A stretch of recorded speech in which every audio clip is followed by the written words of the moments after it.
Hey guys, what's going on? It's Salvage here, and today I'm going to be talking about God of War, and I'm also going to be talking about the Fat Thor, and of course a few things about Angrboda and how people are making some similarities to it about the accuracy of the Norse mythology. Now before I get into this video, I kind of want to just make an apology to the God of War subscribers that came from like the Angrboda video or like the Kratos Won't Die video. I kind of left you guys hanging and lacking, and I kind of have to get back to it. You know, I want to make God of War videos constantly, and I love God of War, so you know, it's a big topic that I want to keep discussing about, and I'm happy that all you guys are here in the first place. So let's get into it. Now, in the Norse mythology, the gods aren't necessarily really described by look. In terms of personality, they are described, but in terms of look, they aren't really described. So to get upset and up in arms about a certain character looking a certain way, it's really not even like, it's really not necessary. People who get upset about this are just, you know, they're begging for attention, they're looking for something.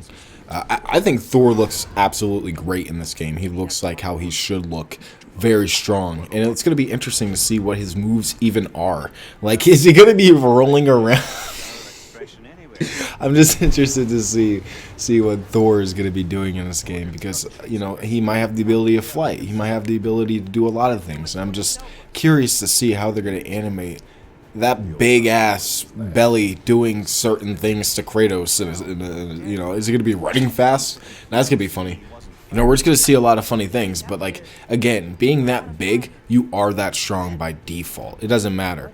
Like, when you weigh that much, it's just you can hold more weight yourself compared to somebody who's smaller. And it's not even like you have to work out to do that. If you're just big naturally, you can just throw shit around like it's nothing.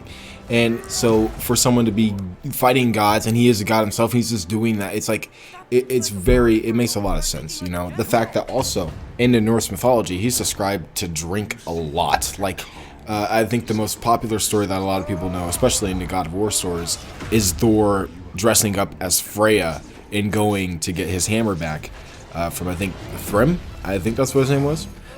So when he goes there, he, like, of course, indulges in the feast, and he's just eating so much that everybody's like, Freya, calm down, because he forgot that he was supposed to, like, masquerade as Freya. He's drinking a fuck ton. So, you know, in terms of, like, character look, he's not going to be some scrawny guy, you know, and I don't necessarily think he'll look, like, shredded.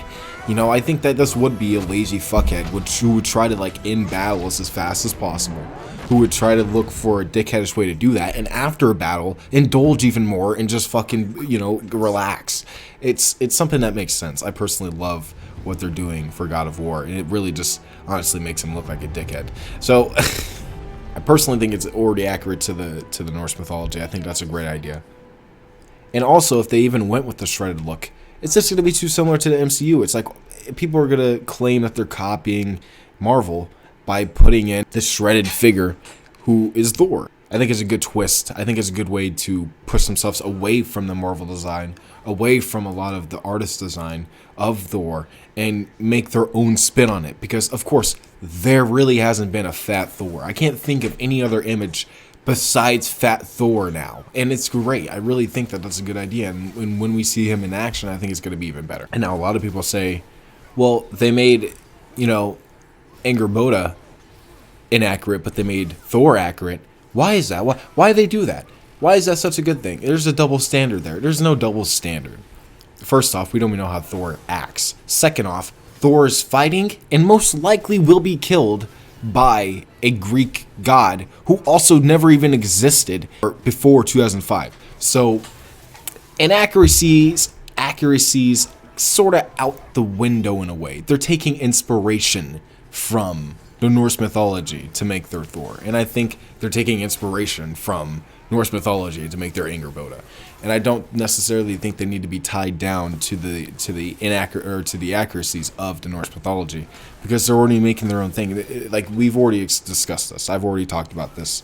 You know, we could talk about Boulder, we could talk about Mimir, we could talk about all these different inaccuracies about Atreus, and most likely Tyr. He still has his arm. What's happening there? You know, we could get into shit like that, but, you know, for the sake of it, I think there is no double standard there. I think it makes complete sense. I think in terms of accuracy, they're just taking inspiration and being a little bit more accurate with that character, and they're taking inspiration for, like, you know, in terms of character instead of look for Angrboda.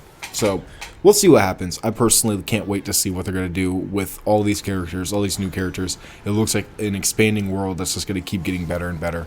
So tell me what you guys think in the comments below. Don't forget to like, comment, subscribe for more God of War videos. I'll see you guys in the next one. Peace out.